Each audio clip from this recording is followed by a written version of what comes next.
The only way you're going to go beyond depression is by realizing that you never had it. The only way you can have depression is by identifying with the mind. A lot of people want to kill themselves, but they don't realize they don't want to kill themselves. They want to kill the ego. They want to kill the mind. But a lot of people get so caught up in the mind's games that they want to kill themselves and they want to escape from this world, because the only way you can interact with this world is through the mind. That's why you have to be very careful with the mind, because the only way you interact with the world is through the mind. So you have to be careful how your mind is, because that is exactly how you will react with the world. In the sense that what you're thinking is exactly what you're expressing. When somebody's happy inside and they have happy thoughts, their face expresses bliss. But when they have negative thoughts, their thoughts express that anger outwardly. So you have to be very careful with your thoughts, in the sense that you have to know that you're beyond your thoughts. A lot of people get caught up in the mind's games because they're thinking, okay, I am this identity.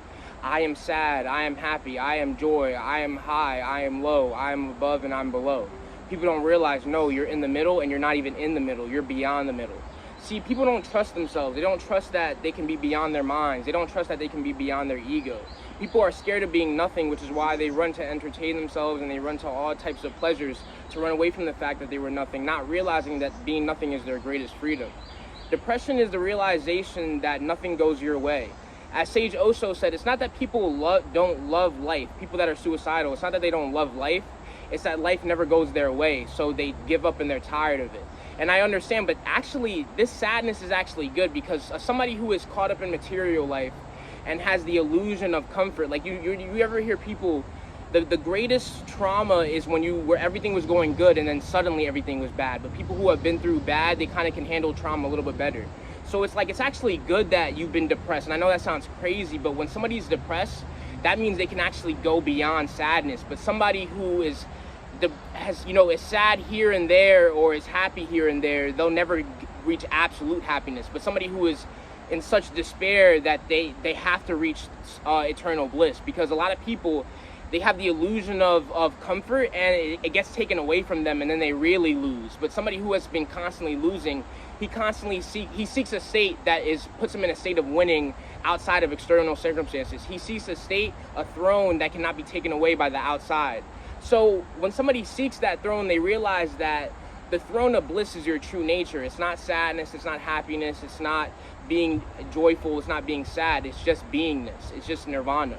But the problem is, because you're so identified with the mind, and because you're so caught up in the ego, when something doesn't go your way, you say, I am a sad person. When something goes your way, you say, I'm a happy person. Everything goes my way, everything flows my way. That's the thing, you're rejecting existence. Don't you want to be accepted for as you are? So why don't you accept existence as she is? The goddess wants to be accepted as she is, and you are that goddess. But because you are so caught up in trying to force the Divine Mother or universe to be how you want it to be, then you can't see how the Divine Mother is. But the beauty of the Divine Mother is that she's always there. And what is the Divine Mother? Your formless nature, nirvana. And the beauty of your nature is that no matter what happens with the mind, no matter what the mind tries to tell you, the mind tries to tell you this and that, you just stick with the I am, your pure being. You see, your mind is going to try to tell you all types of things. It's always going to have intrusive thoughts. But people don't realize every thought is intrusive, because no thought is you. When you were a baby, you had no thoughts. You just were. And you don't realize that every thought comes out of you. It's not that your thoughts, you are the eternal source of thoughts. And the beauty of the eternal source is that only the ego gets wrapped up in things wanting it to be the way it is. But the beauty of creation is it just creates. And even if it's a bad creation or a good creation, the eternal source doesn't judge it, because the eternal source loves every creation it has, and you are that creation, and you are also the eternal source. The beauty of God is that she doesn't even know what she's going to plan. She just creates. That's the beauty of God's plan. But because you're so caught up in restricting God's plan, you can't appreciate the beauty of it. You can't appreciate actually the beauty of the mind. It's like, what a miracle that God can play the game of being aware of himself, even though his true self is beyond the self. And that's what you need to realize, is that the stateless state is your true state, not a mind state. The beauty of Zen is that you don't have to commit suicide. You can actually kill the mind while alive, and that liberates you. When you practice Zen, when you master Zen, you realize that the mind is yours. You don't belong to the mind. But people get so caught up in this I, this individual. It has so much power over people, even though it means nothing in the end. When you die, there's nothing. It just is. And then people are constantly being reborn, in a sense that things disappear and then are reborn, in a sense that you can never die. But people are so caught up are so scared of killing the mind, even though in deep sleep. You know how people with depression, they use sleep as a means of escaping from their mind. But the thing is, you can reach that state while awake, in the sense that you have to realize that the only problems you have are in your mind. That's why you want to go to sleep, to run away from your problems, because the only problems you have are thinking about the problems. I'm telling you, as you get further along the path, you'll start to laugh at the idea that you could ever suffer, because you'll realize how you were taking your mind way too seriously. You were taking existence way too seriously when you should have just been laughing at the mind. Because isn't it hilarious how we have all these different states, all these different samskaras or patterns of mind that we get caught up in loops, but it's never lasts. The sadness that you have, it never lasts. It's always temporary, yet we say it can cause us to suffer. Isn't that ridiculous? That something that's temporary can cause you to suffer. Don't you realize you don't have anything, so how could you have a mind that suffers?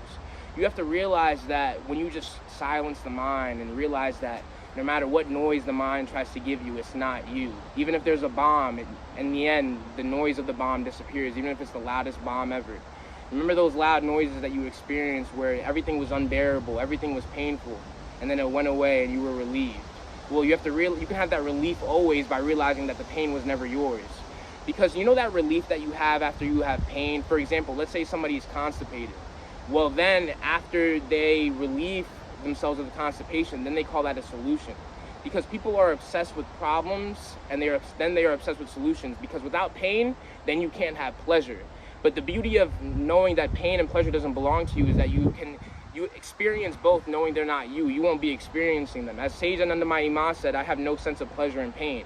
Because pleasure and pain don't belong to you. You are the eternal witness, but you don't realize your witness consciousness because you're so distracted by the illusion. But this is why we have to focus on the Sadguru. Who is the Sadguru, you may ask?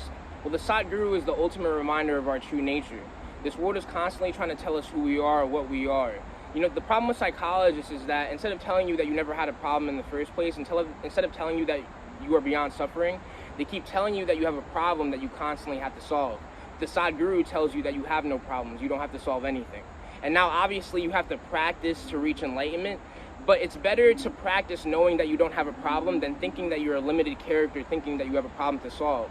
That's why they give medications and stuff, because they want to keep you around while the Sadguru wants to free you completely. So don't listen to people trying to tell you what you are. Oh, you have this disorder, you have that disorder. When you know you are beyond the mind, then no disorder can bother you. Meher Baba, a sage, he went around treating people who were deemed as insane, and he made them great devotees. He made them great seekers of enlightenment. They went from people who were viewed as madmen and outcasts to great seekers of enlightenment. So you have to realize that you are not the labels that people put on you. You are not the identities that people put on you. The reason you have suffering is because you identify with the ego. Beyond the ego, there can never be suffering. Always remember that. Beyond the mind, you can never suffer. So those great devotees of Meher Baba, called insane, called mad, and then they met a sage. And this is why they say focus on the sage, because people are constantly trying to influence you to be limited and think you're crazy. This world is crazy. This world is nuts. There's a bunch of wars going on, children dying, always nonsense going on. But you have to be above the nonsense. People will try to wrap you up in their nonsense. They'll try to wrap you up in their game.